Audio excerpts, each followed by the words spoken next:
throwback naman tayo sa ating top 10 tipid trips. Panoorin natin to. Sa paglilibot natin sa Metro Manila, marami na tayong napuntahang kakaiba. Mula sa mga hindi malilimutang trip, hanggang sa pinakasulit na food trip. Kaya pasyalan man o kainan, game tayo dyan. Biyahe tayo uli at balikan ang the best na tipid trips. Una sa listahan at hindi magpapauli sa tipid at saya, ang Marikina. Bukod sa nakilala bilang shoe capital of the Philippines, sikat din ang bayan sa masasarap na kainan. Pero ang highlight natin dyan, peryahan. Walang entrance fee, maraming activity at siguradong happy. Dahil 50 pesos lang ang bawat ride at laro. Kaya sulit ang dayo sa dami ng pagpipilian dito. Next trip naman, dayo tayo sa Caloocan. Dito natin naispatan ang nakatagong palaruan ng roller skating. Sa 200 pesos mo, makakapag-skate ka na. Plus, may mga pailaw at sound trip pa. Kung magugutom ka naman, dito mo rin makikita sa Caloocan ang crispy manukan na binabalik-balikan. Eh, paano ba naman? 79 pesos lang, may 2-piece chicken ka na, only rice at only sauce pa. Saan ka pa, di ba? Pero kung 2-in-1 naman ang usapan, hindi pa uhuli ang all-in-one samgyupsalan sa Maynila. May kantahan, bilyaran at only kainan sa halagang 329 pesos. Kaya kung limited ang budget pero unlimited ang hanap mo, try mo na dito. Sunod na natin ang tinaguriang last lang of Manila, ang Arroceros Forest Park.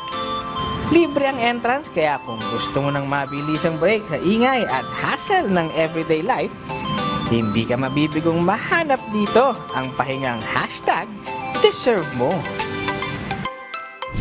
Extreme naman ang next natin. Teamwork, communication, problem-solving skills at 500 pesos na pang entrance lang ang kailangan sa escape room. Kakaiba ang experience dyan dahil nakafocus ang bawat kwarto sa mga kwento at misteryo na puno ng high-tech puzzles at riddles na gumagamit ng UV lights, digital controls at kahit audio pa ng sigaw mo.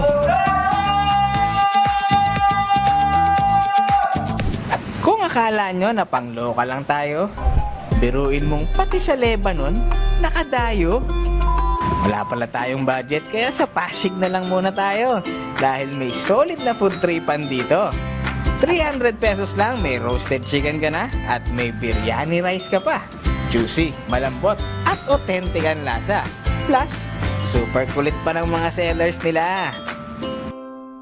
Eh since nasa Pasig na tayo, dagdag na rin natin ng libreng round trip at boat ride mula Pasig hanggang Escolta ng Pasig River Ferry Service. After ng mahabang biyahe, kainan sa isa sa pinakamatandang restaurant, ang Estero de Binondo. Exotic ang mga foods at talagang pinabalik-balikan kahit ng mga dayuhan, kung saan ang total na 1,800 pesos lang, busog na ang 5 hanggang 6 na magbabarkada. At last, syempre, wag na tayong lumayo sa PTV dahil dito sa Quezon City, may lugar para sa mga hinanakit mo kung saan pwede ka magwasak, magbasag, at sumigaw. Ilabas mo na ang hinanakit mo sa Rage Room QC.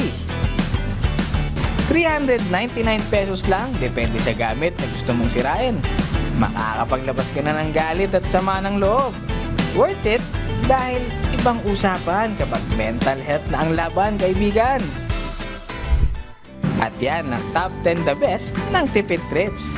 Pero Metro Manila pa lang yan ha. Syempre, mas marami pa tayong mapupuntahan sa mga susunod nating lakad. Biyahe tayo ulit ha sa susunod na tipid trips.